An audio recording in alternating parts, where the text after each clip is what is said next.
സൂമിലായിരിക്കുന്ന എല്ലാ പ്രിയപ്പെട്ടവർക്കും വേഗം വരുന്ന നമ്മുടെ കർത്താവായ യേശുക്രിസ്തുവിന്റെ നാമത്തിലുള്ളതായ സ്നേഹവന്ദനങ്ങളെ അറിയിക്കുന്നു. നിങ്ങൾക്ക് എൻ്റെ ശബ്ദം കേൾക്കാമെന്ന് കരുതുന്നു. ദൈവം നമ്മെ സഹായിക്കുമാറാകട്ടെ. നാം തല ഉയർത്തി ഒന്ന് നോക്കി നമ്മുടെ നോട്ടം തല ഉയർത്തി നോക്കേണ്ടതാണ്. നമുക്കറിയാം, നമ്മുടെ ചുറ്റും നടന്നുകൊണ്ടിരിക്കുന്നതായ കാര്യങ്ങളൊക്കെ ഒരു പരിസമാപ്തിയുടെ അവസാന കേളികൊട്ടലായിട്ട്, നാട്ടില് ഒരു ചൊല്ലുണ്ടല്ലോ, കേളികൊട്ടൽ എന്ന് പറയുമ്പോൾ കലാശക്കൊട്ടൽ, അതിലേക്ക് മൂവ് ചെയ്തുകൊണ്ടിരിക്കുകയാണ്. ദൈവവചനത്തിൽ നാം വായിക്കുകയും പഠിക്കുകയും മനസ്സിലാക്കുകയും ചെയ്തതുപോലെ, അല്ലെങ്കിൽ ചെയ്യുന്നത് പോലെ, ഇസ്രായേൽ ഒരുപക്ഷെ ഒറ്റപ്പെടുന്ന ഒരവസ്ഥയിലേക്ക് ഏതു സമയത്തും വരാനുള്ളതായ സാധ്യതയുണ്ട്. അതുകൊണ്ട് ഇമ്മീഡിയറ്റ്ലി അങ്ങനെ വരുമെന്നല്ല ഞാൻ പറഞ്ഞത്. കാര്യങ്ങൾ അപഗ്രഥിക്കുന്നതായ ഒരു വ്യക്തിക്ക് ഏതു സമയത്തും അങ്ങനെ സംഭവിക്കാൻ യാതൊരു നിശ്ചയമായുവാനുള്ളതായ ബാക്ക്ഗ്രൗണ്ട് ഉണ്ട് എന്നുള്ള കാര്യം ഓരോ ദിവസത്തെയും സംഭവ വികാസങ്ങൾ നമ്മെ മനസ്സിലാക്കും. അതുകൊണ്ട് തന്നെ ദൈവവചനത്തിൽ സംഭവിക്കേണ്ടതായിരിക്കുന്നതായ വളരെ പ്രധാനപ്പെട്ടതായ വിഷയം ഇനിയും നമ്മൾ മുമ്പ് ചിന്തിച്ചതുപോലെ ഇനിയും സംഭവിക്കേണ്ടതായ ഏറ്റവും പ്രധാനപ്പെട്ടതായ, അല്ലെങ്കിൽ ഇനിയും സംഭവിക്കാനിരിക്കുന്ന ആദ്യത്തെ സംഭവം എന്ന് പറയുന്നത് ദൈവസഭ ഇവിടുന്ന് എടുക്കപ്പെടുന്നത് ആയിരിക്കും. അതാണ് അതിന്റെ അടുത്ത സീക്വൻസിൽ പെടുന്ന ഏറ്റവും ഇമ്മീഡിയറ്റ് ആയിട്ട് നടക്കേണ്ടതായ ആദ്യത്തെ സംഭവം. അത് നമ്മൾക്ക് വേണ്ടിയുള്ളതാണ്. അത് നാം വളരെ ശ്രദ്ധയോടുകൂടെ മനസ്സിലാക്കുകയും ഓരോ ദിവസത്തെയും നമ്മുടെ ജീവിതം അതിനനുസൃതമായി കൊണ്ടുപോകുവാൻ നാം തയ്യാറാകുകയും വേണം. Price the Lord. അതാണ് നമ്മെ വിളിച്ചറിയിക്കുന്നത്. നാം കേൾക്കുന്നതായ ദൈവത്തിന്റെ വചനം, പ്രത്യേകിച്ച് എൻ്റെ ഹൃദയത്തിൽ ബൈബിൾ ക്ലാസ് ആയാലും നമ്മുടെ ഉപവാസ പ്രാർത്ഥന ആയാലും ഏത് മീറ്റിംഗ് ആയാലും ആ റാപ്ചറിനോടുള്ളതായ ബന്ധത്തിൽ നമ്മുടെ ജീവിതത്തിൽ വരുത്തേണ്ടതായ ക്രമീകരണത്തെ കുറിച്ചുള്ളതായ ചിന്തയാണ് എൻ്റെ ഹൃദയത്തിനകത്തേക്ക് എപ്പോഴും വരുന്നത്. Price the Lord. ഞാനും പലസമയം മിക്കവാറും ആ കാര്യത്തെ കുറിച്ച് തമ്മിൽ സംസാരിക്കാറുണ്ട്. സ്തോത്രം. അപ്പൊ ഞാൻ മനസ്സിലാക്കുന്നത്, നമ്മൾ ആഗ്രഹിക്കുന്നതായ സഭയുടെ ചുറ്റുപാടിൽ എല്ലാ കാര്യങ്ങളും വേണം. നമ്മുടെ ദൈനംദിന ഉത്തരവാദിത്വങ്ങൾ അതിൻ്റെതായിട്ടുള്ളതായ രീതിയിൽ നമ്മൾ നിറവേറ്റണം. ജോലിയുടെ വിഷയമായാലും നമ്മുടെ ഫാമിലി സംബന്ധമായ വിഷയമായാലും നമ്മുടെ കുഞ്ഞുങ്ങളുള്ളതായ ബന്ധത്തിലുള്ളതായ വിഷയമായാലും എല്ലാം നോർമലായിട്ട് തന്നെ നമ്മൾ മുന്നോട്ട് കൊണ്ടുപോകണം, വളരെ ഗൗരവമായിട്ട്. എന്നാൽ അതിനപ്പുറമായി നാം ചെയ്യേണ്ടതായ ഒരു കാര്യം, നാം എപ്പോഴും കർത്താവിന്റെ വരവിന് വേണ്ടി ഒരുക്കമുള്ളവരാണോ എന്ന് നമ്മെയും നമ്മുടെ കുഞ്ഞുങ്ങളെയും കുറിച്ചുള്ളതായ, ഏറ്റവും കുറഞ്ഞത് നമ്മെയും നമ്മുടെ കുഞ്ഞുങ്ങളെയും കുറിച്ചുള്ളതായ ആ വലിയ ചിന്താഭാരം നമ്മുടെ ജീവിതത്തിൽ ഉണ്ടായിരിക്കണം. ദിനംതോറും ഒരുക്കപ്പെടുന്നതായ അനുഭവം. വെളിപ്പാട് പുസ്തകത്തിൽ നാം വായിക്കുന്നു, നീതിമാൻ ഇനിയും തന്നെ നീതീകരിക്കട്ടെ, വിശുദ്ധൻ ഇനിയും വിശുദ്ധി ചെയ്യട്ടെ, അഴുക്കാടുന്നവൻ ഇനിയും അഴുക്കാടട്ടെ. അത് അന്ത്യകാലത്തെ അന്ത്യനിമിഷത്തേക്കുള്ളതായ ദൂതാണ്. ഇനി ആരെയും മാനസാന്തരപ്പെടുത്താനായിട്ടുള്ളതായ നെട്ടോട്ടം ഓടേണ്ടതായ സമയം നമ്മുടെ മുമ്പിൽ ഇല്ല. നാം ദൈവത്തിന്റെ വരവിന് വേണ്ടി ഒരുക്കപ്പെട്ടതിന് ശേഷം മറ്റുള്ളവരെ ഒരുക്കുവാനുള്ളതായ ആ ഒരു സംരംഭത്തിലേക്ക് നാം പുറപ്പെടണം. മറ്റുള്ളവർക്ക് രക്ഷയുടെ ദൂത് കൊടുത്തിട്ട് നാം തന്നെ നഷ്ടപ്പെട്ടു പോയാൽ എന്താ പ്രയോജനം? അതുകൊണ്ട് നമ്മുടെ ഓരോ മീറ്റിങ്ങുകളും ഒരുക്കത്തിന്റെ മീറ്റിങ്ങുകളായിരിക്കട്ടെ എന്നാണ് ഞാൻ പ്രാർത്ഥിക്കുന്നതും. അതാണ് എനിക്ക് തരുന്നതായ ചിന്താ വിഷയങ്ങൾ. കർത്താവ് അതിനായി നമ്മെ സഹായിക്കട്ടെ. വേദപുസ്തകം നമ്മൾ പഠിച്ചുകൊണ്ടിരിക്കുകയാണ്. അപ്പൊ ചോദിക്കും, കർത്താവിന്റെ വരവ് ഇന്ന നാളെ ഉണ്ടെങ്കിൽ നമ്മൾ ഈ പുറപ്പാട് ദിവസം വായിക്കുന്നത്? Price the Lord. അല്ലെങ്കിൽ പുറപ്പാട് ദിവസം ഇത്ര വലിയ വിശദമായിട്ട് പഠിക്കേണ്ട കാര്യമുണ്ടാ? കാര്യം എന്താണ്? 3500 വർഷങ്ങൾക്ക് മുമ്പ് എഴുതിയ കാര്യമല്ലയോ? Price the Lord. അവിടെ നമുക്ക് മിസ്റ്റേക്ക് വരുവാനിടയായിട്ട് നേരരുത്. ഉൽപ്പത്തി പുസ്തകമായാലും പുറപ്പാട് പുസ്തകമായാലും 39-ാമത്തെ പുസ്തകമായ മലാക്കി പുസ്തകമായാലും 66-ാമത്തെ പുസ്തകമായ വെളിപ്പാട് പുസ്തകമായാലും എല്ലായിടത്തും നിറഞ്ഞു നിൽക്കുന്ന വിഷയമാണ് ക്രിസ്തു മുഖാന്തരമുള്ളതായ വീണ്ടെടുപ്പ്. വെളിപ്പാട് പുസ്തകത്തിൽ മാത്രമല്ല വീണ്ടെടുപ്പ്, ലേഖനങ്ങളിൽ മാത്രമല്ല വീണ്ടെടുപ്പ്. ഉൽപ്പത്തി പുസ്തകം തുറന്നാലും അവിടെ വീണ്ടെടുപ്പിന്റെ വിഷയമാണ്. പുറപ്പാട് പുസ്തകം തുറന്നാലും അവിടെ വീണ്ടെടുപ്പിന്റെ വിഷയമാണ്. ലേവ്യ പുസ്തകം തുറന്നാലും വീണ്ടെടുപ്പിന്റെ വിഷയമാണ്. അപ്പോ നാം അതിന്റെ ഇനിഷ്യൽ സ്റ്റേജില് പഠിക്കുമ്പോൾ തന്നെ വർത്തമാന കാലത്ത് ആ പറഞ്ഞിരിക്കുന്നതായ കാര്യങ്ങൾ എത്രത്തോളം നമ്മുടെ പ്രായോഗിക ജീവിതത്തിൽ ഇംപ്ലിമെന്റ് ആകുമെന്നുള്ള കാര്യം നമ്മൾ ചിന്തിക്കണം. പുറപ്പാട് പുസ്തകത്തിലെ വിഷയങ്ങൾ വിട്ടുകളഞ്ഞിട്ട് പുതിയ നിയമത്തിന്റെ ഉപദേശത്തോട് നമുക്ക് ചേർന്ന് നിൽക്കാൻ ബുദ്ധിമുട്ടാണ്. മനസ്സിലാക്കണമെങ്കിൽ ആഴമായി പുതിയ നിയമത്തിന്റെ തത്വങ്ങൾ അല്ലെങ്കിൽ വിഷയങ്ങൾ മനസ്സിലാക്കണമെങ്കിൽ പഴയ നിയമത്തിന്റെ ഓരോ പുസ്തകത്തിന്റെ ഓരോ താളും നാം തുറന്നെങ്കിലേ പറ്റുകയുള്ളൂ. അപ്പൊ അതുകൊണ്ട് വേദപുസ്തകത്തിന്റെ ഏത് ഭാഗം എപ്പോ പഠിച്ചെന്ന് പറഞ്ഞാലും അത് ഇപ്പോഴത്തെ സാഹചര്യത്തിനോട് ചേർന്ന് കർത്താവായ യേശു ക്രിസ്തുവിനെ മുൻനിർത്തി നാം പഠിക്കുവാൻ തയ്യാറാകണം. അതാണ് നമ്മുടെ പഠന വിഷയവും. പ്രൈസല്ല, വെറുതെ വേദപുസ്തകം, പുറപ്പാട് പുസ്തകം അല്ലെങ്കിൽ ഉൽപ്പത്തി പുസ്തകം പഠിച്ചു പോകുകയല്ല. നമ്മുടെ ജീവിതത്തിൽ ഇന്ന്, അതായത് ജൂലൈ 2025 ജൂൺ മാസം 24-ാം തീയതി രാത്രി നമ്മുടെ ജീവിതത്തിൽ അതെങ്ങനെ പ്രായോഗിക തലത്തിലാണ് എന്ന് ഇന്ന് കേൾക്കുന്നതായ ക്ലാസ്സിനനുസരിച്ച് നമ്മൾ ചിന്തിക്കണം. 3500 വർഷത്തെ കാര്യമല്ല നമ്മൾ മനസ്സിലാക്കേണ്ടതെന്നാണ് ഞാൻ ഈ പറഞ്ഞു വരുന്നത്. അപ്പോ പുറപ്പാട് പുസ്തകത്തിലേക്ക് നമ്മൾ കഴിഞ്ഞ 2 ആഴ്ചയായി നാം കയറിയിട്ട് വളരെ ആഴമായ, വളരെ പ്രധാനപ്പെട്ടതായ ഒരു പുസ്തകമാണ് പുറപ്പാട് പുസ്തകം. പുതിയ നിയമത്തിന്റെ അഥവാ വർത്തമാന കാലത്തെ ദൈവസഭയുടെ ഉപദേശ വിഷയവുമായും നാം കാത്തിരിക്കുന്നതായ വീണ്ടെടുപ്പിനോടുള്ളതായ ബന്ധത്തിലായാലും ഈ ലോകത്തിലെ നമ്മുടെ വിശുദ്ധ ജീവിതത്തോടുള്ളതായ ബന്ധത്തിലായാലും പുറപ്പാട് പുസ്തകം വളരെ പ്രാധാന്യം അർഹിക്കുന്നതാണ്. അപ്പോ പുറപ്പാട് പുസ്തകത്തിലെ ആ പ്രധാനമായ വിഷയങ്ങൾ കൂടെ കടന്നു പോകുമ്പോൾ അല്പം വിശദീകരിച്ച് നാം പഠിക്കും. പ്രൈസലോ, കർത്താവ് അതിന് വഴിയൊരുക്കുമാറാകട്ടെ. കഴിഞ്ഞ ആഴ്ചയിൽ ചിന്തിച്ചതായ വിഷയത്തിന്റെ ബാക്കിയായിട്ട് ഇന്ന് സ്ക്രീനിൽ കാണുന്നത് പോലെ 66 പുസ്തകങ്ങളിലും നമ്മുടെ വാഴ്ത്തപ്പെട്ട കർത്താവിനെ കാണുവാനായിട്ട് കഴിയും. നിങ്ങൾക്ക് ഓർമ്മയുണ്ടായിരിക്കും, പുറപ്പാട് പുസ്തകത്തിൽ ക്രിസ്തുവിനെ പ്രതിനിധീകരിക്കുന്നതായ അനേക വിഷയങ്ങൾ നമ്മൾ പഠിച്ചു. അതെല്ലാം നമ്മുടെ വർത്തമാന കാലത്തിൽ പ്രായോഗികമായി അനുഭവിപ്പാൻ കർത്താവ് തന്നിരിക്കുന്നതായ ആത്മീയ അനുഭവങ്ങളാണെന്നും നമ്മൾ ചിന്തിച്ചു. ഇനി പുറപ്പാട് പുസ്തകത്തിലേക്ക് വരുമ്പോ പുറപ്പാട് പുസ്തകത്തിലും നമ്മുടെ വാഴ്ത്തപ്പെട്ട കർത്താവ് നിറഞ്ഞു നിൽക്കുകയാണ്.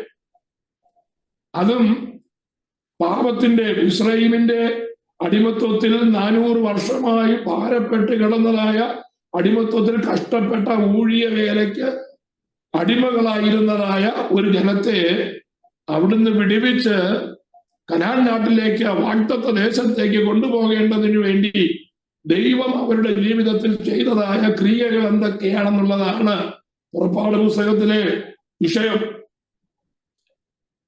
ഈ ലോകത്തിൽ ലോകം പാപത്തിന്റെയും മ്ലേച്ഛതയുടെയും കീഴിലാണ്. എല്ലാ മനുഷ്യരും പാപത്തിന് അടിമകളായിരിക്കുകയാണ്. ആർക്കും ഇതിൽ നിന്നൊന്നും മോചനം പ്രാപിപ്പാനായിട്ട് ലോക ജനതയ്ക്ക് കഴിയാതിരിക്കുമ്പോ കർത്താവായ യേശു ക്രിസ്തു നമുക്ക് വേണ്ടി തന്നെ കാൽവരി ക്രൂശിൽ ഉയർത്തപ്പെട്ടത് കണ്ട് ആ കർത്താവായ യേശു ക്രിസ്തുവിന്റെ അടുക്കിലേക്ക് നാം വരുമ്പോ പാപത്തിൽ നിന്നുള്ളതായ രക്ഷ, ഇസ്രായേലിന്റെ അടിമത്വത്തിൽ നിന്ന് ഇസ്രായേൽ എങ്ങനെ വിടുവിക്കപ്പെട്ടോ അതുപോലെ പാപത്തിന്റെ കീഴിൽ നിന്ന് നമുക്ക് ഓരോരുത്തരും രക്ഷ പ്രാപിക്കുകയാണ്. പാപത്തെ ക്ഷമിച്ചു തരുന്ന അല്ലെങ്കിൽ പാപക്ഷമ കിട്ടുന്ന ഒരു അനുഭവമല്ല. ആ അനുഭവം ഉള്ളപ്പോൾ തന്നെ പാപക്ഷമയേക്കാൾ ഉപരി പാപത്തിൽ നിന്നുള്ള ഒരു രക്ഷ, സാൽവേഷൻ ഫ്രം സിൻ എന്നാണ്. സാൽവേഷൻ ഫ്രം സിൻ, പാപത്തിൽ നിന്നുള്ള ഒരു രക്ഷ. Price the Lord. അപ്പൊ പാപക്ഷമ വേറെയാണ്, പാപത്തിൽ നിന്നുള്ളതായ രക്ഷ വേറെയാണ്. പാപക്ഷമ കിട്ടിയാൽ പാപത്തിൽ നിന്നുള്ളതായ വിടുതലെന്ന് നമ്മൾ കരുതരുത്. അതുവരെ ചെയ്തതായ പാപത്തിന് ക്ഷമ കിട്ടിയെന്നേ ഉള്ളൂ. പാപം ചെയ്യാതിരിക്കുവാനുള്ളതായ ഒരു കൃപയോ പാപം ചെയ്യാതിരിക്കുവാനുള്ളതായ ഒരു സാഹചര്യമോ ഒരുക്കപ്പെടുന്നില്ല പാപക്ഷമ കൊണ്ട്. പാപം ചെയ്യാതിരിക്കുവാനുള്ളതായ, അല്ലെങ്കിൽ പാപത്തിൽ നിന്ന് രക്ഷ പ്രാപിക്കണമെങ്കിൽ പാപം ചെയ്യാതിരിക്കുവാനുള്ളതായ ഒരു സിറ്റുവേഷൻ ഒരുക്കണം. എങ്കിൽ മാത്രമേ പാപത്തിൽ നിന്നുള്ളതായ രക്ഷ കിട്ടുകയുള്ളൂ. കർത്താവായ യേശുക്രിസ്തുവിനെ കണ്ടെത്തിയതായ ഒരു വ്യക്തി, കർത്താവായ യേശുക്രിസ്തുവിന്റെ രക്തത്താൽ വീണ്ടെടുക്കപ്പെട്ടതായ ഒരു വ്യക്തി, കർത്താവായ യേശുക്രിസ്തുവിൽ ആശ്രയമർപ്പിച്ച് പരിശുദ്ധാത്മാവിനെ പ്രാപിക്കുന്നതായ ഒരു വ്യക്തിക്ക് കിട്ടുന്നതായ ഒരു മഹാഭാഗ്യം എന്ന് പറയുന്നത് പാപം ചെയ്യാതിരിക്കുവാനുള്ളതായ ഒരു ശ്രേഷ്ഠമേറിയ അനുഭവം അവന് പ്രാപിച്ചെടുക്കുവാൻ കഴിയുമെന്നുള്ളതാണ്. എനിക്ക് പാപം ചെയ്യണ്ട എന്ന് മനുഷ്യൻ ഹൃദയത്തിൽ വിചാരിച്ചു കഴിഞ്ഞാൽ അവന് പാപം ചെയ്യാതിരിക്കുവാനുള്ളതായ സ്വർഗീയ പ്രൊട്ടക്ഷൻ കർത്താവായ യേശുക്രിസ്തുവിൽ കൂടെ പരിശുദ്ധാത്മാവ് നമുക്ക് തരും എന്നുള്ളതാണ് ആ വീണ്ടെടുപ്പിന്റെ ഏറ്റവും അടിസ്ഥാനപരമായ സൗഭാഗ്യകരമായ വിഷയമെന്ന് പറയുന്നത്. അതുകൊണ്ടാണ് യോസഫിനോട് ദൂതൻ പറഞ്ഞത്, അവൻ തന്റെ ജനത്തെ പാപത്തിൽ നിന്ന് രക്ഷിപ്പാനിരിക്കുന്നത് കൊണ്ട് അവൻ യേശു എന്ന് പേർ വിളിക്കണം. പാപം ക്ഷമിപ്പാനിരിക്കുന്നത് കൊണ്ടെന്നല്ല, പാപത്തിൽ നിന്ന് രക്ഷിപ്പാനിരിക്കുന്നത് കൊണ്ട് അവൻ യേശു എന്ന് പേർ വിളിക്കണം. പാപക്ഷമയാണെങ്കിൽ കർത്താവായ യേശു ക്രിസ്തു കാൽവരി ക്രൂശിൽ മരിക്കുന്നതിന് മുമ്പ് പാപക്ഷമ കൊടുത്ത ഒത്തിരി സംഭവങ്ങൾ നമുക്ക് കാണുവാനായിട്ട് കഴിയും. പാപം ക്ഷമിക്കാൻ കർത്താവ് കാൽവരി ക്രൂശിൽ മരിക്കണമെന്നില്ലായിരുന്നു. ആ കർത്താവിന്റെ മുമ്പിലേക്ക് കൊണ്ടുവന്നതായ സ്ത്രീയോട് കർത്താവ് എന്താ പറഞ്ഞ്, എന്റെ പാപം ക്ഷമിച്ചിരിക്കുന്നു, പോക എന്നാ പറഞ്ഞ്. കർത്താവിന്റെ കാൽക്കൽ തൈലം പൂശുവാനായിട്ട് വന്നതായ മന്ദിരക്കാരത്തി മറിയയോട് കർത്താവ് പറഞ്ഞത് എന്താ, നിന്റെ പാപം ക്ഷമിച്ചിരിക്കുന്നു എന്നാ പറഞ്ഞത്. ആ 4 പേർ ചുമന്നുകൊണ്ട് കർത്താവിന്റെ മുമ്പിലേക്ക് ഇറക്കി വെച്ചതായ പക്ഷപാത രോഗിയോട് കർത്താവ് എന്താ പറഞ്ഞേ, പകരം നിന്റെ പാപം ക്ഷമിച്ചിരിക്കുന്നു എന്നാ പറഞ്ഞത്. അപ്പൊ പാപം ക്ഷമിച്ചത് എപ്പോഴാ? കർത്താവ് കാൽവരി ക്രൂശിൽ മരിക്കുന്നതിന് മുമ്പ് തന്നെ കർത്താവായ യേശുക്രിസ്തുവിന് പാപക്ഷമ കൊടുക്കുവാൻ അധികാരമുണ്ട്. പക്ഷെ പാപത്തിൽ നിന്ന് രക്ഷിച്ചതെപ്പോഴാന്ന് ചോദിച്ചു കഴിഞ്ഞാൽ കർത്താവിന്റെ മരണം മൂലമാണ് നമുക്ക് പാപത്തിൽ നിന്നുള്ളതായ രക്ഷ കൈവരിപ്പാനിടയായിട്ട് തീർന്നത്. ആ രക്തത്തിന്റെ സംരക്ഷണയിലും പ്രൈസ് ദി ലോർഡ്, ആ ക്രൂശിന്റെ മറവിലും പരിശുദ്ധാത്മാവിന്റെ നിഴലിലുമായിരിക്കുന്നത്, അഥവാ കൺട്രോളിലുമായിരിക്കുന്നതായ നമുക്ക് പ്രൈസ് ദി ലോർഡ് ദൈവത്തോട് പ്രാർത്ഥിക്കുക, കർത്താവ് എനിക്കിനി പാപം ചെയ്യണ്ട എന്ന് നാം ആത്മാർത്ഥമായി ദൈവത്തോട് പ്രാർത്ഥിക്കുമ്പോ ഏത് സാഹചര്യത്തിലായാലും പാപം ചെയ്യാതിരിപ്പാനുള്ളതായ ഒരു വലിയ കൃപ നമ്മുടെ മേൽ വ്യാപരിക്കും. അതാണ് നമുക്ക് ലഭിച്ചത്, ക്രൂശ് മൂലം നമുക്ക് ലഭിച്ചതായ ഏറ്റവും വലിയ വിഷയം എന്ന് പറയുന്നത്. അപ്പോ ഞാൻ പറഞ്ഞു വെക്കാൻ എന്താ ചോദിച്ചു കഴിഞ്ഞാൽ, ഓരോ പുസ്തകം തുറക്കുമ്പോഴും ആ പുസ്തകത്തിനകത്ത് നമ്മുടെ വാഴ്ത്തപ്പെട്ട കർത്താവായ യേശുക്രിസ്തു എങ്ങനെയാ പ്രൊജക്ട് ചെയ്ത് നിൽക്കുന്നത് എന്ന് നമുക്ക് മനസ്സിലാക്കണം. ആ പുസ്തകത്തിന്റെ പ്രാധാന്യം അവിടെയാണ് ആ സ്റ്റഡിയുടെ, അല്ലെങ്കിൽ ആ വീണ്ടെടുപ്പിന്റെ പ്രോഗ്രഷൻ ഓഫ് റിഡംഷന്റെ സ്റ്റെപ്പുകൾ നമുക്ക് മനസ്സിലാക്കുവാൻ കഴിയുന്നത്. വേദപുസ്തകത്തിലാകമാനം വേദപണ്ഡിതന്മാർ പറയുന്നത് കർത്താവായ യേശുക്രിസ്തുവിന്റെ 250ഓളം പേരുകൾ ഉണ്ടെന്നാണ്. ആ 250 പേരുകളും കർത്താവായ യേശുക്രിസ്തുവിന്റെ വിവിധ ശുശ്രൂഷയെ കാണിക്കുന്നതാണ്. അങ്ങനെയെങ്കിൽ നമുക്ക് കാണുവാനായിട്ട് കഴിയുന്ന ഓരോ പുസ്തകത്തിലും യേശുക്രിസ്തു എന്താണെന്ന് മനസ്സിലാക്കുമ്പോൾ നമുക്ക് ആ പുസ്തകത്തെ കുറിച്ചുള്ളതായ ഒരു ഔട്ട്ലൈൻ കിട്ടുവാനായിട്ടിടയാകും. അങ്ങനെ നമുക്ക് പുറപ്പാട് പുസ്തകത്തിലേക്ക് കടന്നു വരാം.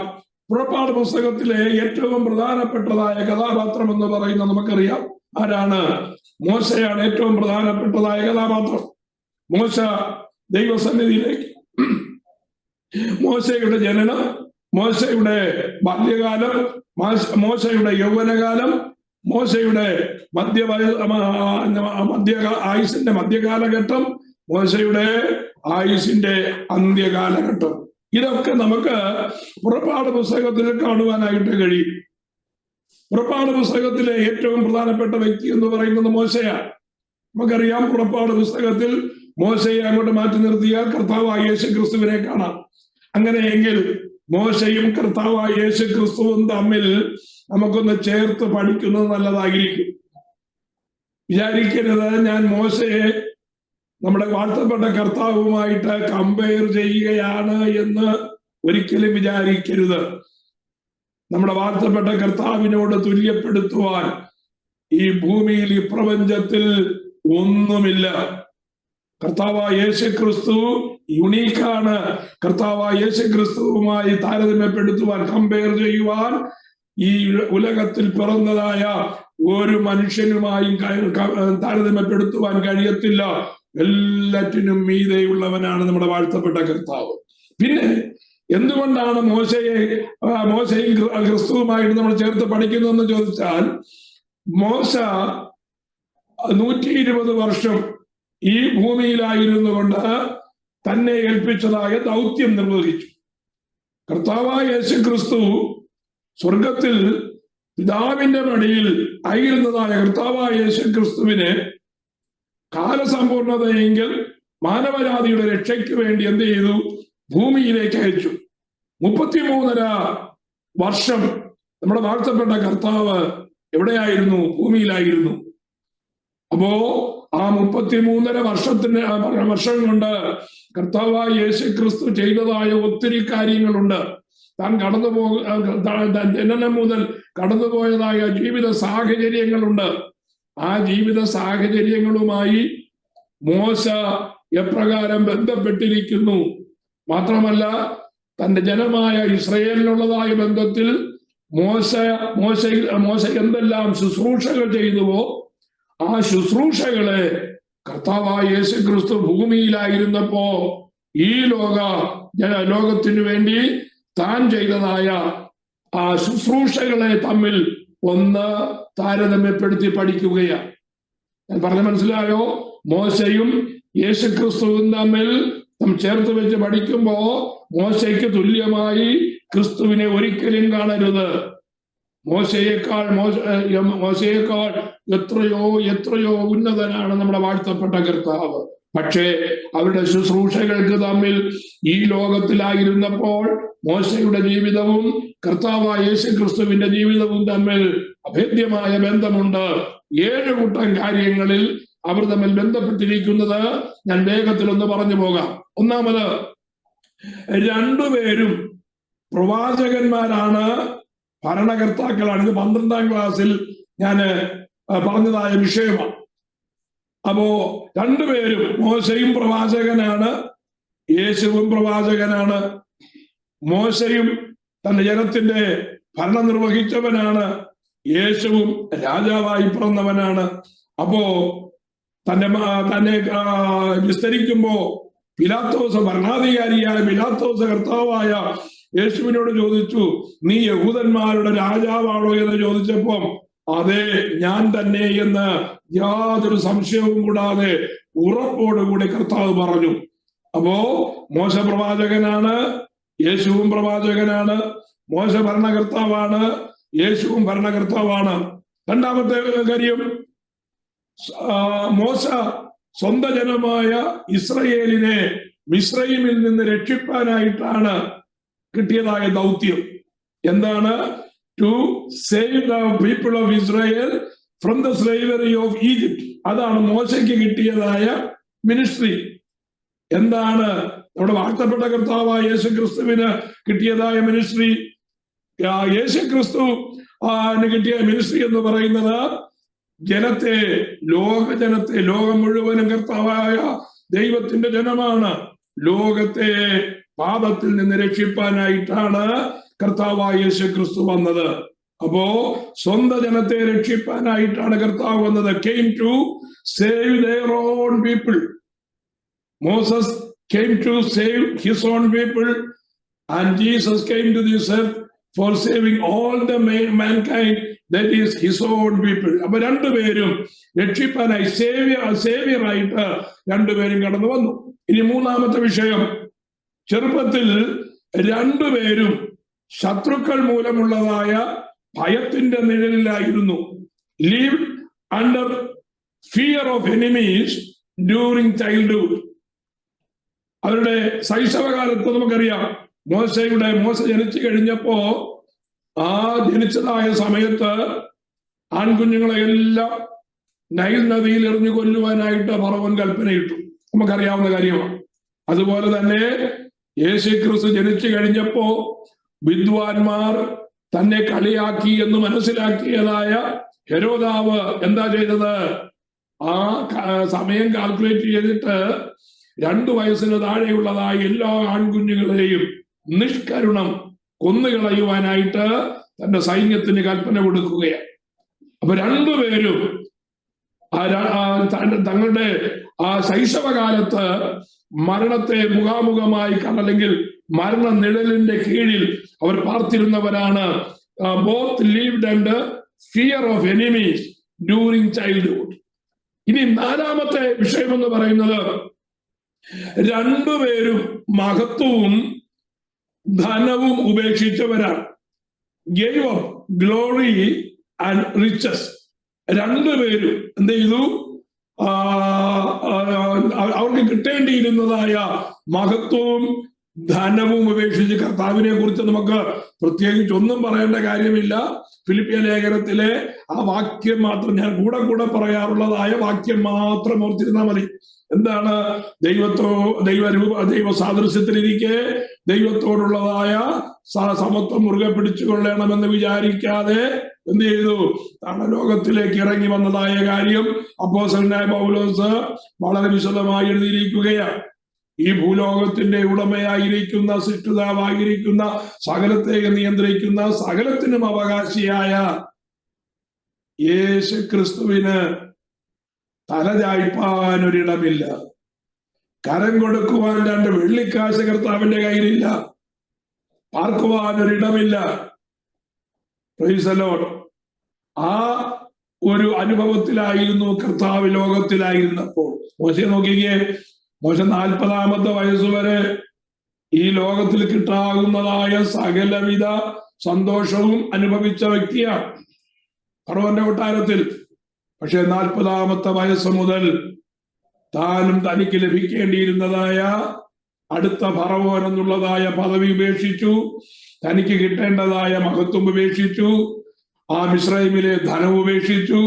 ആ മിസ്രൈമിലേതായ എല്ലാ പുകഴ്ചയും ഉപേക്ഷിച്ചിട്ട് അവരെന്ത് ചെയ്യുകയാണ്? അവരോടിപ്പോകുകയാണ് മിദ്യാനിലേക്ക്. അവിടെ 40 വർഷം കഴിഞ്ഞിട്ട് മടങ്ങി വരുമ്പോ ഒരു വടിയല്ലാതെ മോശയുടെ കൈവശം മറ്റൊന്നും ഉണ്ടായിരുന്നില്ല. മോശ അടുത്ത 40 വർഷം ജനത്തെ മരുഭൂമിയിൽ കൂടി നടത്തുമ്പോ തനിക്ക് സ്വന്തമെന്ന് പറയുവാൻ മോശയ്ക്ക് ഒന്നുമില്ലായിരുന്നു. നമുക്കറിയാം, ജനത്തിനു വേണ്ടി കഷ്ടമനുഭവിപ്പാൻ എബ്രായ ലേഖനങ്ങൾ വായിക്കുന്നത് പോലെ ഹല്ലേലൂയ, തനിക്ക് വരുവാനിരിക്കുന്നതായ ആ വിഷയങ്ങൾ അവൻ കണ്ടു കഴിഞ്ഞപ്പോ ഫറവോന്റെ കൊട്ടാരത്തിലെ സുഖ സൗകര്യങ്ങളെല്ലാം ഉപേക്ഷിച്ച് തന്റെ ജനത്തോട് ചേർന്ന് കഷ്ടം അനുഭവിക്കുന്നത് മോശ തിരഞ്ഞെടുത്തു എന്നാണ് നമ്മൾ വായിക്കുന്നത്. അപ്പോ gave of glory and riches, രണ്ടുപേരും എന്ത് ചെയ്തതാണ്? മഹത്വവും ധനവും ഉപേക്ഷിച്ചതാണ്. 5-ാമത്തെ വിഷയം, both are deliverers എന്ന് പറഞ്ഞാൽ രണ്ടുപേരും വീണ്ടെടുപ്പുകാരായി മാറി. മോശ ഒരു ജനതയുടെ വീണ്ടെടുപ്പുകാരനായി മാറി. ഇസ്രയേൽ എന്ന് പറയുന്ന 12 ഗോത്രങ്ങളുടെ മാത്രം വീണ്ടെടുപ്പുകാരനായി ആര് മാറി? മോശ മാറുവാനായിട്ടിടയായി. ഫറവോന്റെ അടിമത്വത്തിൽ 400 വർഷം കിടന്നതായ ഇസ്രയേൽ ജനത്തെ മോശ ആ ഫറവോന്റെ അടിമത്വത്തിൽ നിന്ന് വിടുവിച്ച് മോശ വീണ്ടെടുപ്പുകാരനായി മാറ്റപ്പെട്ടു. പക്ഷെ നമ്മുടെ കർത്താവായ യേശു ക്രിസ്തുവോ 12 ഗോത്രങ്ങൾക്കല്ല, 12 രാജ്യങ്ങൾക്കല്ല, ആദം മുതൽ ജനിച്ചവരും ഇനിയും ജനിപ്പാനിരിക്കുന്നവരുമായ ആ എല്ലാവരുടെയും വീണ്ടെടുപ്പിന് ആധാരമായി ആര് മാറി? നമ്മുടെ വാഴ്ത്തപ്പെട്ട കർത്താവായ യേശു ക്രിസ്തു മാറി. ആദം മുതൽ ഇതുവരെ ജനിച്ചവർക്ക് മാത്രമല്ല, ഇനിയും ജനിപ്പാനിരിക്കുന്നവർക്കും ഇതുവരെ അന്ത്യസിംഹാസനത്തിന് മുമ്പിൽ എല്ലാവരും നിൽക്കുവാൻ വിധിക്കപ്പെടുന്നതുവരെ ജനിക്കുന്നതായ ഈവൻ മില്ലേനിയത്തിൽ ജനിക്കുന്നതായ അവർക്ക് വരെ, ഇനി ജനിപ്പാനിരിക്കുന്നവർക്ക് വരെ വീണ്ടെടുപ്പുകാരനായി ഡെലിവറായി യേശു ക്രിസ്തു മാറുവാനായിട്ടിടയായി. അപ്പൊ അഞ്ചാമത്തെ വിഷയം എന്താണ്? രണ്ടുപേരും വീണ്ടെടുപ്പുകാരാണ്. ഇനി ആറാമത്തെ വിഷയം, പ്രൈസ് ദി ലോർഡ്, രണ്ടുപേരും ദൈവജനത്തിന് ഉടമ്പടി നൽകി എന്ന് പറഞ്ഞാൽ കവനന്റ് മേക്കേഴ്സ് ആയിരുന്നു രണ്ടുപേരും. മോശ എങ്ങനെയുള്ള കവനന്റാ നൽകിയത്? അക്ഷരത്തിൽ എഴുതിയതായ ആ പ്രമാണം മോശയ്ക്ക് ദൈവം കൊടുത്തു. ദൈവത്തിങ്കൽ നിന്ന് ഏറ്റെടുത്തതായ ആ നിയമം മോശ തന്റെ ജനമായ ഇസ്രായേലിന് കൊടുക്കുവാനിടയായി. മോശയാണ് ഇസ്രായേലിനെ സംബന്ധിച്ച് കവനന്റ് മേക്കർ എന്ന് പറയുന്നത്. Originally that covenant is come from the lord only എന്ന് പറഞ്ഞാലും പർവ്വതത്തിൽ വെച്ച് മോശയ്ക്ക് ട്രാൻസ്ഫർ ചെയ്തതായ ആ കവനന്റ് മോശ മുഖാന്തരമാണ് ആർക്ക് ലഭിച്ചത്? ഇസ്രായേലിനെ ലഭിച്ചത്. അതുകൊണ്ടല്ലേ യോഹന്നാന്റെ സുവിശേഷത്തിൽ നമ്മൾ വായിക്കുന്നത് ന്യായപ്രമാണം മോശ മുഖാന്തരം വന്നു, കൃപയും സത്യവും നമ്മുടെ വാഴ്ത്തപ്പെട്ട കർത്താവ് മുഖാന്തരം വന്നു.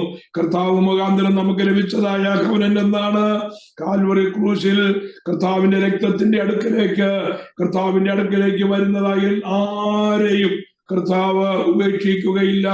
എല്ലാവർക്കും നിത്യജീവൻ കൊടുക്കും എന്നുള്ളതായ ആ കവനന്റ് കർത്താവായ യേശു ക്രിസ്തു തന്റെ രക്തം ആധാരമാക്കി ആ കവനന്റ് ചെയ്യപ്പെടുവാനിടയായി. അപ്പൊ ആറാമത്തെ വിഷയം, ബോത്ത് ആർ കവനന്റ് ഗിവേഴ്സ്. ഇനി ഏഴാമത്തെ വിഷയം, രണ്ടുപേരും മീഡിയേറ്റേഴ്സ് ആണ്. ബോത്ത് ആർ മീഡിയേറ്റേഴ്സ്, രണ്ടുപേരും മധ്യസ്ഥരാണ്. നമ്മൾക്ക് വേദപുസ്തകം നമ്മളെ പരിചയപ്പെടുത്തുന്നത് പഴയ നിയമത്തിന്റെ മധ്യസ്ഥനാണ് ആര്? മോശ.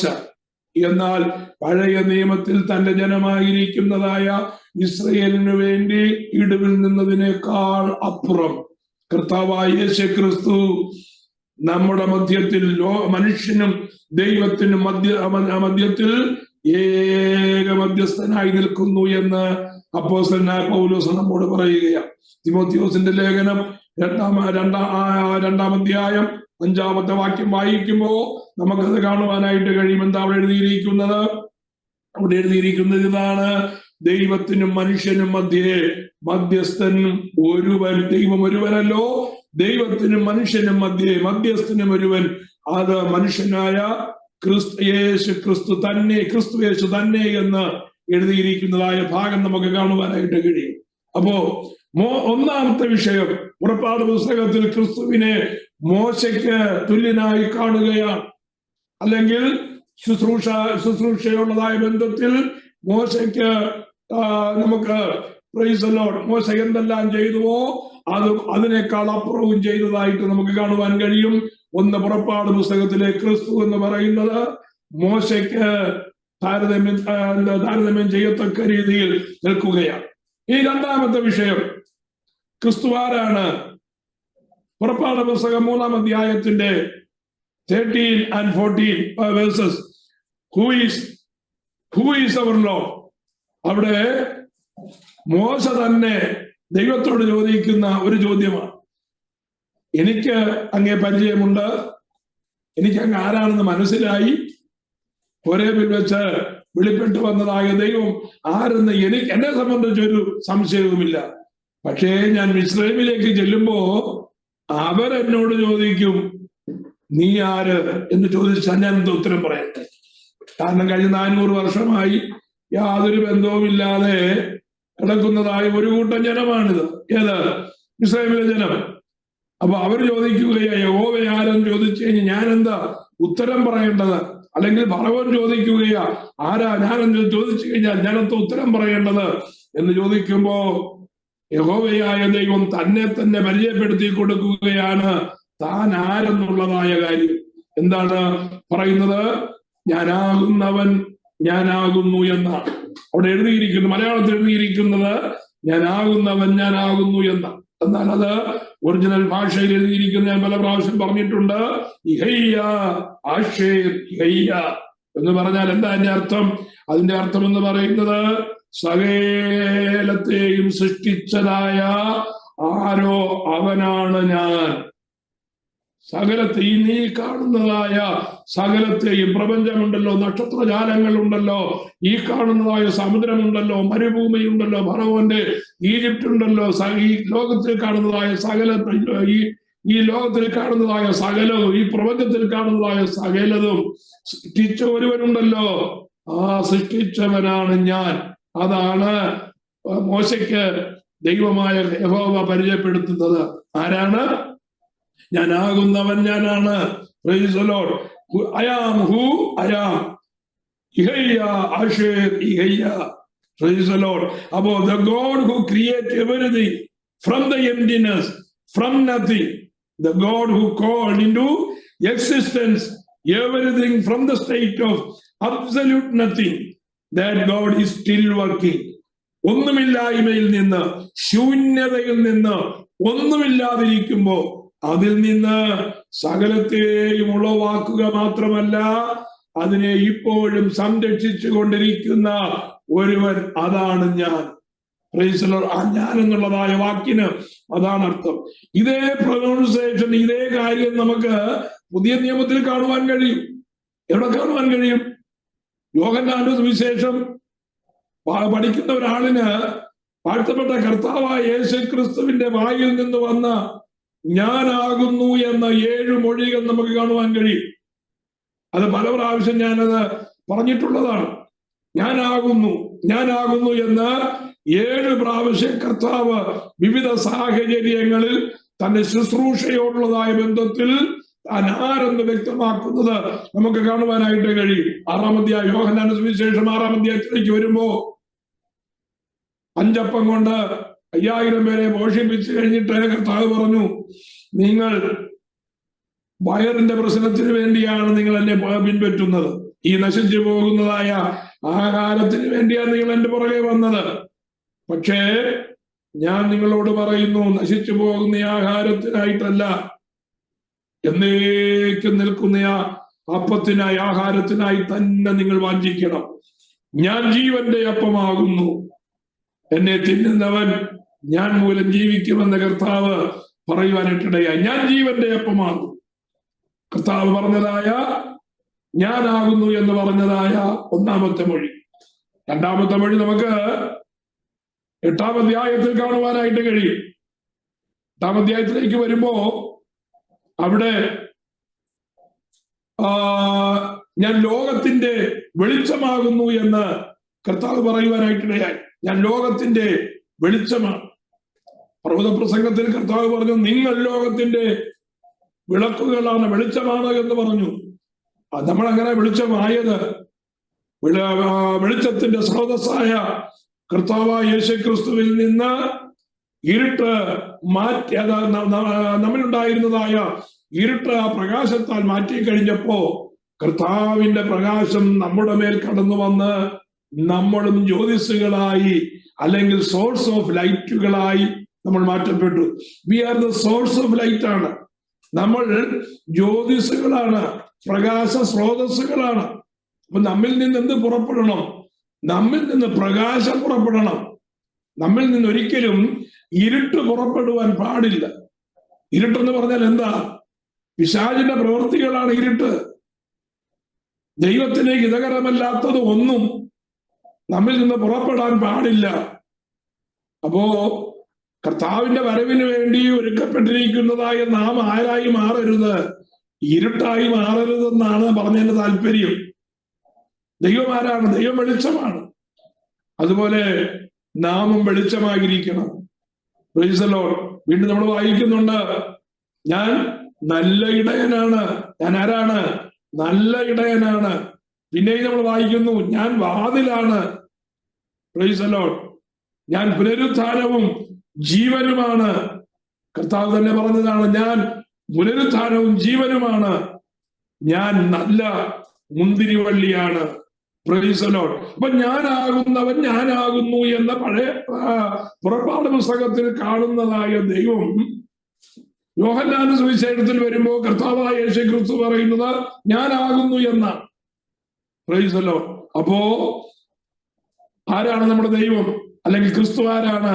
ഞാനാകുന്നവൻ ഞാനാകുന്നു. മൂന്നാമത്തത് 12-ാം അധ്യായത്തിലെ പുറപ്പാട് പുസ്തകം 12-ാം അധ്യായത്തിലേക്ക് വരുമ്പോ ഇസ്രായേലിന്റെ വിടുതലിന് വേണ്ടി അറുക്കപ്പെട്ടതായ ഒരു പെസഹ കുഞ്ഞാടിനെ നമുക്ക് കാണുവാൻ കഴിയും.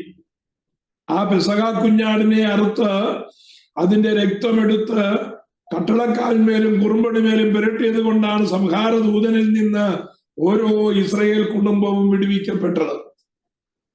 ആ പെസഹായും പെസഹായുടെ നിയമങ്ങളും ഒക്കെ നാം തുടർന്ന് പഠിക്കും. പുറപ്പാട് പുസ്തകത്തിന്റെ അധ്യായങ്ങളിൽ കൂടെ കടന്നു പോകുമ്പോ അതൊക്കെ വളരെ പ്രധാനപ്പെട്ട വിഷയങ്ങളാണ്. പുതിയ നിയമം ഇപ്പോൾ നമ്മളായിരിക്കുന്ന ഈ പ്രസന്റ് സിറ്റുവേഷനുള്ളതായ ബന്ധത്തിൽ നമ്മുടെ ജീവിതത്തിലുള്ളതായ അനുഭവമായിട്ടുള്ളതായ കാര്യത്തിൽ അത് വളരെ പ്രാധാന്യം അർഹിക്കുന്ന ഒരു വിഷയമാണ്. അതുകൊണ്ട് അത് പഠിക്കാതെ പോകാനായിട്ട് പറ്റത്തില്ല.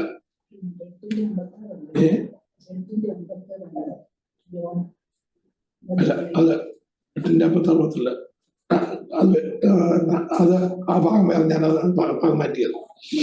അപ്പോ യാഗമായി തീർന്ന പെസഹ കുഞ്ഞാട്, ആ പെസഹ കുഞ്ഞാടിനെ അറുത്തത് മൂലം എന്ത് ചെയ്തു?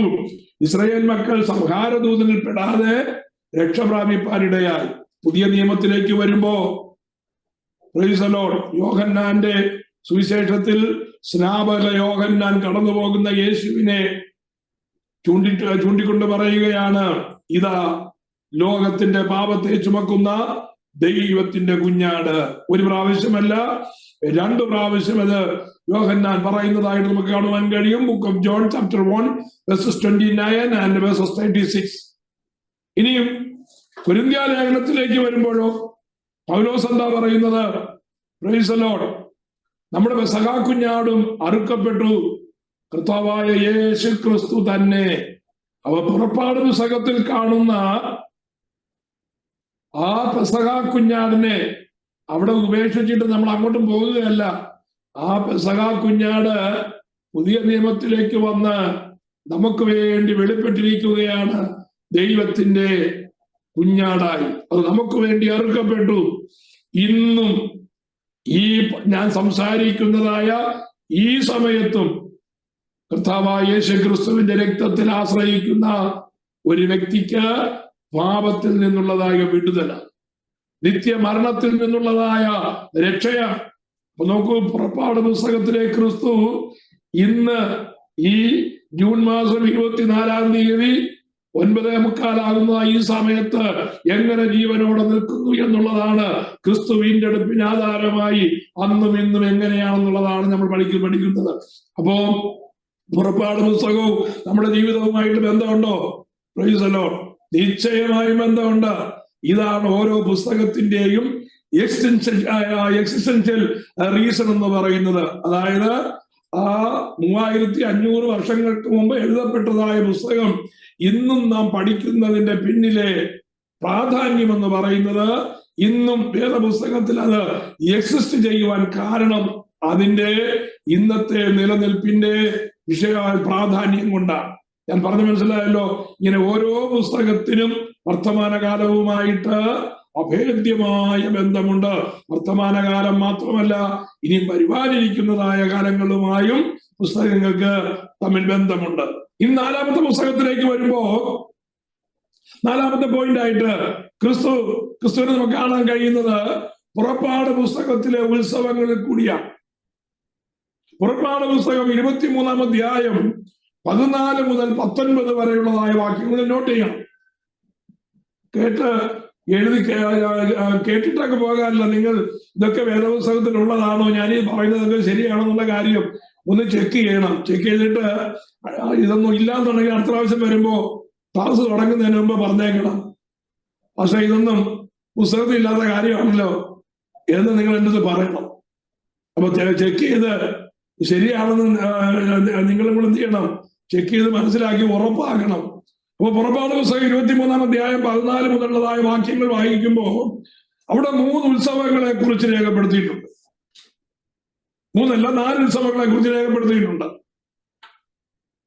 4 ഉത്സവങ്ങളല്ല 7 ഉത്സവങ്ങൾ ഉണ്ട് എന്ന് നമുക്ക് അടുത്ത പുസ്തകം പഠിക്കുമ്പോൾ നമുക്ക് കാണുവാനായിട്ട് കഴിയും.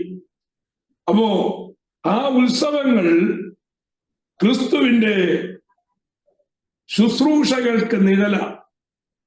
ആ 7 ഉത്സവങ്ങൾ നമ്മൾ വിശദീകരിച്ച് പഠിച്ചെങ്കിലേ പറ്റുകയുള്ളൂ. ഇന്നത്തെ നമ്മുടെ ആത്മീയ നിലവാരം, ഇന്നത്തെ നമ്മൾ രക്ഷിക്കപ്പെടുന്ന അനുഭവം, ഇന്നത്തെ നമ്മുടെ സ്നാനത്തിന്റെ അനുഭവം, ഇന്നത്തെ പരിശുദ്ധാത്മ നിറവിന്റെ അനുഭവം, ഇന്നത്തെ വിശുദ്ധ ജീവിതത്തിന്റെ അനുഭവം, ഇന്ന് നാം അനുസരിക്കുന്ന അല്ലെങ്കിൽ നിറുക്കുന്ന കർത്തൃമേശയുടെ അനുഭവം, ഇതെല്ലാം പുറപ്പാട് പുസ്തകത്തിലാണ് അതിന്റെ ബേസ് കിടക്കുന്നത്. ആ ബേസ് മനസ്സിലാക്കിയെങ്കിലേ ഇത് നാം ചെയ്യുന്നതിന്റെ ഉദ്ദേശം മനസ്സിലാകുകയുള്ളൂ. കർത്താവിന്റെ വരവ് വരെയുള്ളതായ കാര്യങ്ങൾ, ആ കർത്താവിന്റെ വരവിങ്കൽ കർത്താവ് എന്താ ചെയ്യാൻ പോകുന്നത് എന്ന് അന്ന് ദൈവം ഇസ്രായേലിന് വെളിപ്പെടുത്തി കൊടുത്തു തന്റെ ഉത്സവങ്ങളിൽ കൂടെ. അപ്പോ ആ ഉത്സവങ്ങൾ നാമുമായിട്ട് വളരെ ബന്ധപ്പെട്ടിരിക്കുകയാണ്. പക്ഷേ ഉത്സവങ്ങളുടെ റിച്വൽസ് കർത്താവായ യേശുക്രിസ്തുവിൽ പൂർത്തീകരിക്കപ്പെട്ടതുകൊണ്ട് we are not going to celebrate any rituals of the festival of Israel. നമ്മൾ ഒരിക്കലും ആ റിച്വൽസ് നമ്മൾ എന്ത് ചെയ്യുന്നില്ല, സെലിബ്രേറ്റ് ചെയ്യേണ്ട ആവശ്യമില്ല, സെലിബ്രേറ്റ് ചെയ്യുന്നില്ല. പകരം അതിന്റെ സ്പിരിച്വൽ സെലിബ്രേഷൻ ആണ് നമ്മുടെ ജീവിതത്തിൽ.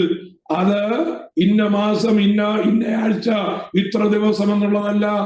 ആണ്ടിൽ 365 ദിവസവും ഈ ഉത്സവങ്ങളെല്ലാം കൊണ്ടാടത്തക്ക വിധത്തിലാണ് നമ്മുടെ ആത്മീക ജീവിതം ക്രമീകരിക്കപ്പെട്ടിരിക്കുന്നത്.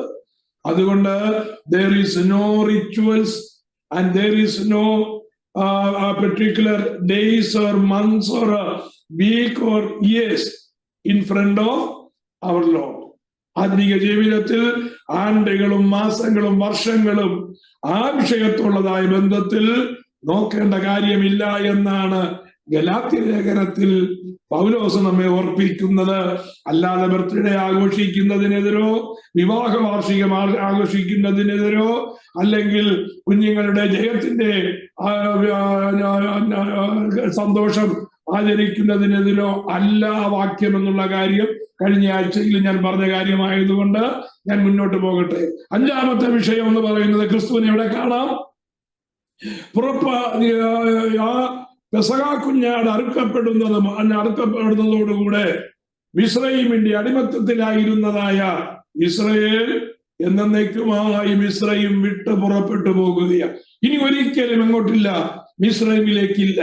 ഇനി ഒരിക്കലും മിസ്രയീമിന്റെ റിച്വൽസിലേക്കില്ല. ഇനി ഒരിക്കലും മിസ്രയീമിലുമായിട്ട് ഞങ്ങൾക്കൊരു ബന്ധവുമില്ല. മിസ്രയീമിലെ ആഹാരവുമായിട്ടോ മിസ്രയീമിലെ പെരുന്നാളുകളുമായിട്ടോ മിസ്രയീമിലെ മതബന്ധങ്ങളുമായിട്ടോ ഒന്നും ഞങ്ങൾക്കൊരു ബന്ധവുമില്ല എന്ന് പറഞ്ഞ് എന്നേക്കുമായി എന്നേക്കുമായി യാത്ര പറഞ്ഞ് മിസ്രയീമിൽ നിന്ന് പുറപ്പെടുന്ന ആ വിഷയമാണ് 5-ാമത്തെ വിഷയം. ക്രിസ്തുവിലാകുന്നതായ ഒരു വ്യക്തി വേർപാട് അനുഷ്ഠിക്കണമെന്നാണ് നമുക്ക് കാണുവാനായിട്ട് കഴിയുന്നത്. വേർപാട് മാത്രമാണോ? ഇസ്രായേലിൽ നിന്ന് പുറപ്പെട്ടതായ ജനം ആദ്യം കടന്നു വരുന്നത് ചെങ്കടലിന്റെ തീരത്താണ്. അവർ ചെങ്കടൽ കടന്നു. ചെങ്കടൽ കടന്ന് മരുഭൂമിയിലേക്ക് പ്രവേശിപ്പാനിടയായി. ഈ ചെങ്കടൽ എന്താണ്? ഈ ചെങ്കടൽ ക്രിസ്തുവിനോട് ചേരുന്നതാണ് എന്ന് പുതിയ നിയമത്തിൽ അപ്പോസ്തലനായ പൗലോസ് ഒന്നല്ല വിവിധ ഇടങ്ങളിൽ രേഖപ്പെടുത്തിയിട്ടുണ്ട്. ആകയാൽ ക്രിസ്തുവിനോട് ചേരുവാൻ സ്നാനമേറ്റിരിക്കുന്നവരായ നാം എന്നാണ് പൗലോസ് റോമാലേഖനം 6-ാം അധ്യായത്തിൽ പറഞ്ഞിരിക്കുന്നത്.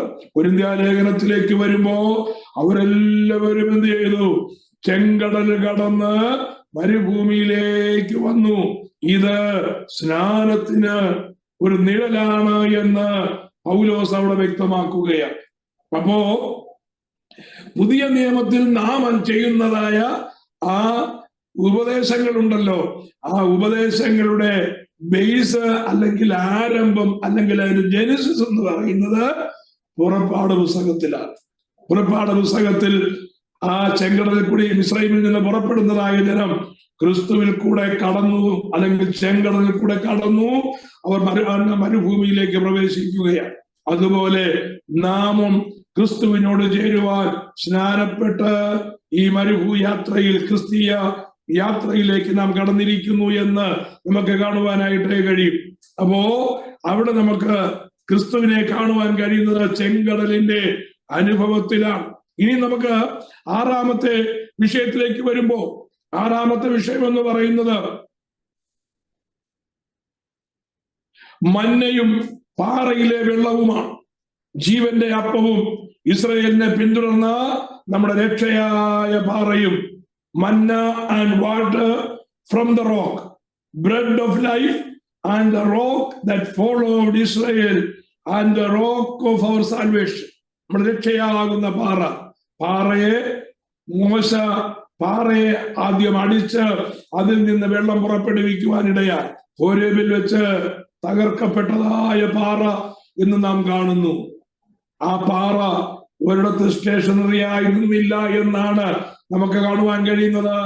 അവർ പാറ അവരെ അനുധാവനം ചെയ്ത് അവർ പോകുന്നിടത്തെല്ലാം ദൈവത്തിന്റെ വഴിയിൽ കൂടെ, ദൈവം നിശ്ചയിക്കുന്നതായ വഴിയിൽ കൂടി, അവരുടെ സ്വന്തം ഇഷ്ടപ്രകാരമുള്ള വഴിയിൽ കൂടിയല്ല പോകുന്നത്. സമാഗമന കൂടാരത്തിന്റെ മുകളിലുള്ളതായ മേഘം പൊങ്ങി, മേഘം എങ്ങോട്ട് പോകുന്നുവോ ആ ഡയറക്ഷനിലേക്കാണ് അവരുടെ യാത്രകൾ. അപ്പൊ ദൈവിക നിർണയപ്രകാരമുള്ളതായ അവരുടെ യാത്രയിൽ ഓരോ നിമിഷവും അവർ തിരിഞ്ഞു നോക്കുമ്പോ ജീവന്റെ ജലവും ഉൾക്കൊണ്ടുകൊണ്ട് അവരെ പിന്തുടരുന്ന ഒരു പാറയെ അവർക്ക് കാണുവാൻ കഴിയും. ദൈവിക അരുളപ്പാടനുസരിച്ച്, ദൈവിക ഉപദേശമനുസരിച്ച്, കർത്താവിന്റെ വചനമനുസരിച്ച് മുന്നോട്ട് പോകുന്നതായ ഓരോ ദൈവ പൈതലിന്റെയും കൂടെ വരുന്ന ക്രിസ്തു സാന്നിധ്യമാണ് ആ പാറ വിളിച്ചറിയിക്കുന്നത്. അപ്പോ ആ പാറ ഏതാണ്? ആ പാറ ക്രിസ്തുവാണ്. മരുഭൂമിയിൽ 40 ദിവസവും എല്ലാ ദിവസവും രാവിലെ, ശബത്ത് ദിവസം ഒഴികെ ബാക്കിയുള്ള എല്ലാ ദിവസവും രാവിലെ ഇസ്രായേൽ മക്കളുടെ ഉപജീവനത്തിനായി ആകാശത്തുനിന്ന് പൊഴിയപ്പെടുന്ന മന്നയുണ്ട്. ഞാൻ വിവരിക്കേണ്ട കാര്യമില്ല, നമ്മളത് തുറന്ന് പഠിക്കും. മന്നയുടെ പ്രത്യേകതയൊക്കെ നമ്മൾ തുറന്ന് പഠിക്കും. അപ്പോ ആ മന്ന എന്ന് പറയുന്നത് എന്താണ്? അതും യേശു ക്രിസ്തു നമുക്ക് തന്നിരിക്കുന്നതായ വചനമാണ്. വചനം ക്രിസ്തു തന്നെയാണ്. ആ ക്രിസ്തുവിന് നിഴലായി ആ മന്നയെയും നമുക്ക് പഠിക്കുവാനായിട്ട് കഴിയും. ഇനിയും ഏഴാമത്തെ വിഷയം, ക്രിസ്തുവിന് നിഴലായി നമുക്ക് കാണുവാൻ കഴിയുന്ന ഏഴാമത്തെ ഏറ്റവും പ്രധാനപ്പെട്ട വിഷയമാണ് സമാഗമന കൂടാരം. പുറപ്പാട് പുസ്തകത്തിലെ പ്രധാനപ്പെട്ടതായ വിഷയങ്ങളിൽ ഏറ്റവും പ്രധാനപ്പെട്ടതായ വിഷയമാണ് സമാഗമന കൂടാരം. Price the Lord. പലരും ചിന്തിക്കുന്നത്, ഈവൻ പല സഭകളിലും ശുശ്രൂഷിക്കുന്നതായ കർത്താവിന്റെ ദാസന്മാർ പറഞ്ഞു കേട്ടിട്ടുള്ള ഒരു കാര്യം, എത്രയോ ഭോഷത്വമാണ് എന്ന് ചിന്തിക്കത്തക്ക രീതിയിലാണ് ചില ഭാഷണങ്ങൾ ഞാൻ കേൾക്കുവാനിടയായിട്ട് തീർന്നത്. എന്തിനാണ് നമ്മൾ സമാഗമന കൂടാരത്തെ കുറിച്ച് പഠിക്കുന്നത്? സമാഗമന കൂടാരം താൽക്കാലിക കൂടാരമായിരുന്നല്ലോ. അത് മരുഭൂമിയിലായിരുന്നപ്പോ ഇസ്രായേൽ മക്കൾക്ക് 40 വർഷത്തേക്ക് കൊടുത്തതായ ഒരു കൂടാരമാണല്ലോ. അതിനെന്തിനാ നാം പഠിക്കുന്നത് എന്ന് പറഞ്ഞ് സമാഗമന കൂടാരത്തെ അതുപോലെ എടുത്തു മാറ്റിക്കളയുന്ന അനുഭവങ്ങൾ ഞാൻ പലയിടത്തും കേൾക്കുവാനായിട്ടിടയായിട്ടുണ്ട്. എന്നാൽ ഞാൻ പറയട്ടെ, കർത്താവായ യേശു ക്രിസ്തു ഈ സമാഗമന കൂടാരത്തെ തന്നോട് തന്നെ ഉപമിച്ച് പറഞ്ഞിട്ടുണ്ട്. പറഞ്ഞ മനസ്സിലായോ?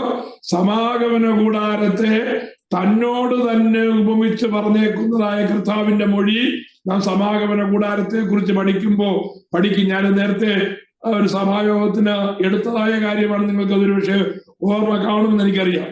അപ്പോ മാത്രമല്ല, മരുഭൂമിയുടെ മധ്യത്തിൽ ഉയർന്നു നിൽക്കുന്നതായ സമാഗമന കൂടാരത്തെ കുറിച്ചുള്ളതായ ഒരു പഠനം നാം ചെയ്യും.